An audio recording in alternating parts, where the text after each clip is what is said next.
kawali din eh. Aba. Saka nilagay ng dalawa na kawali. Ah, dito ah.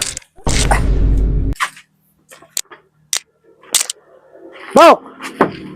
Bok! Bok, Nakatambay kawali. aling takore? Abay, ewan ko.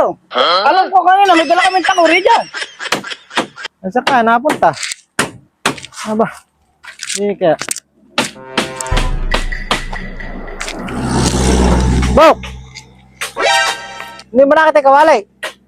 Aba, alang talya, ala tayo na dalang talyase at punong-puno na yung kulong-kulong. Hindi ka kasi talyase na yun. Magpipirito saan ng ulam. May nawawalay kawali. Teka, mahanap-hanap natin eh. Walang hiya talaga. Hindi pa talaga nakita. Yung natin. Ako po, saan ka napunta yun?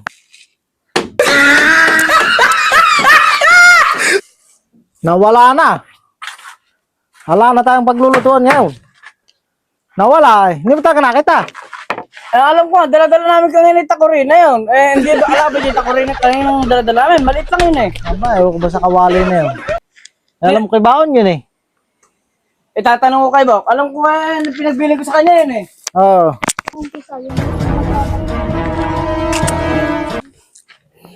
Bok, parang balak yatang magtimpla ng kape ni Bok nang hinahanap yung takore. Hindi mo nadala.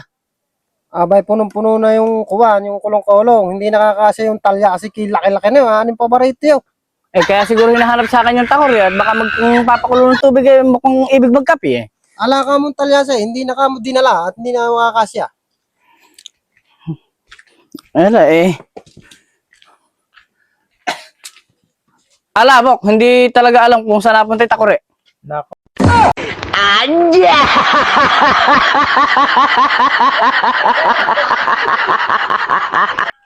Ganda rin ba ko sa may bawa natin ano? Maganda rito magtayo ng mga ano. Ayo. Yun ang parang napipil ko dito magtayo ng kubo sa ganitong mga overlooking. Rest house ano? Mga rest house, pahingahan. Dito ka magtatayo. Saka daw sa may tuktok ng gulong na yun. Walang stress eh. Parang peace of mind dito. Husay. Pagkakabo kayo nakabili ng lutong ganari eh.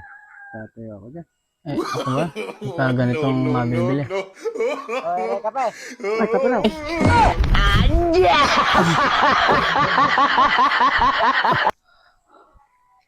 Ba't kabod na lang nagsialis na ganong? Aba?